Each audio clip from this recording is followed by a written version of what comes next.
Hello everyone, এমকে Bengali ক্লাসরুমে সবাইকে জানাই স্বাগত। আজকে আমি ষষ্ঠ শ্রেণীর বিজ্ঞানের পৃষ্ঠা 68 থেকে 70 পর্যন্ত সমস্ত প্রশ্ন উত্তর আলোচনা করেছি। তোমরা ভিডিওটা অবশ্যই শেষ পর্যন্ত দেখো এবং পাশে থাকা চ্যানেলটি সাবস্ক্রাইব করে পাশে থাকা বেল আইকনটি প্রেস করে দেবে, সবার আগে ভিডিওটা তুমি পেয়ে যাবে। তরল পদার্থ পরিমাপ করা হয় কি দিয়ে? মাপুনি চোঙ। মাপুনি চোঙের সাহায্যে কিভাবে তরল পদার্থের আয়তন পরিমাপ করা হয়? একটি শুকনো আয়তন মাপুনি চোঙ নিতে হবে। চোঙটাকে টেবিলের উপর খাড়াভাবে রাখতে হবে। এটা বি, বয়কা। এখন যে তরল আয়তন মাপতে হবে সেটা পুরোটাই খুব সাবধানে ও ধীরে ধীরে ঢালতে হবে। তরলটা স্থির অবস্থায় এলে তরলের উপরিতল চোঙের দেওয়ালে স্কেলে যে দাগ স্পর্শ করবে তার পাঠ নিতে হবে।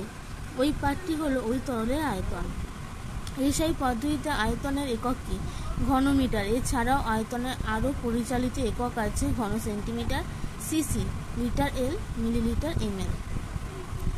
সময় বলতে কি বোঝায়? কোনো দুটি ঘটনার মধ্যে যতক্ষণ ব্যবধান তাকেই আমরা সময় বলি।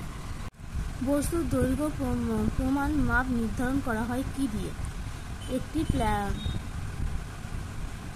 প্ল্যাটিনাম ইউরেনিয়াম দ্বন্দ্ব দিয়ে। সৌরদিনকে সূর্যকে সামনে রেখে পৃথিবী নিজের মেরুরেখার উপর একবার পশ্চিম থেকে পূর্ব দিকে আবর্তন করতে সময় লাগে 2 থেকে 3 ঘন্টা 56 মিনিট 4 সেকেন্ড বা 1 দিন। এই সময়কে বলা হয় সৌরদিন।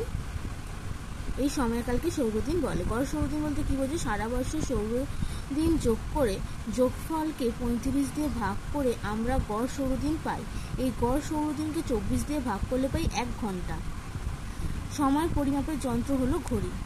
স্টপওয়াচ কি? এর ব্যবহার লাগে। স্টপওয়াচ হলো এমন একটি নির্দেশক ঘড়ি যা সহজে চালানো বা বন্ধ করা যায়। এই ঘড়ির দ্বারা মিনিট, সেকেন্ড এবং 1 সেকেন্ডের 100 ভাগের 1 ভাগ সময়ের পরিমাপ করা যায়। স্টপওয়াচ যে কোনো একটি মুহূর্ত থেকে সময় মাপা শুরু করা হয় এবং নির্দিষ্ট সময় পার হওয়ার পর কতটা সময় অতিক্রান্ত হয়েছে সেটা বের করে ফেলা যায়। ব্যবহার: ক্রীড়া প্রতিযোগিতা এই ঘড়ি ব্যবহার করা হয়।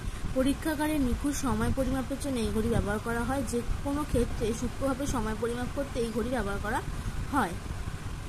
ডিজিটাল স্টপওয়াচ কি? এর ব্যবহার লোক। অতি সূক্ষ্ম সময় পরিমাপ করতে ডিজিটাল স্টপওয়াচ ব্যবহার করা হয়। এই ঘড়িতে কাঁটা থাকে না, তার পরিবর্তে ঘড়ির স্ক্রিনের সংখ্যা বা ডিজিট ফুটে ওঠে। এই ঘড়ি 0.01 সেকেন্ড পর্যন্ত সময় মাপতে পারে। পরীক্ষাগারে পরীক্ষা স্পিডের মতো ক্রীড়া প্রতিযোগিতাগুলিতে ডিজিটাল স্টপওয়াচ ব্যবহার করা হয়। সৌরদিন: 1 সৌরদিন ইকুয়াল টু কত মিনিট? 1 সৌরদিন ইকুয়াল টু 24 দিয়ে ভাগ করলে পাওয়া যায় 1 ঘন্টা এবং 1 ঘন্টাকে আবার 60 দিয়ে ভাগ করলে পাওয়া যায় 1 মিনিট। অর্থাৎ 1 ঘন্টা ইকুয়াল টু 60 মিনিট এবং 24 ঘন্টা ইকুয়াল টু 1 সৌরদিন।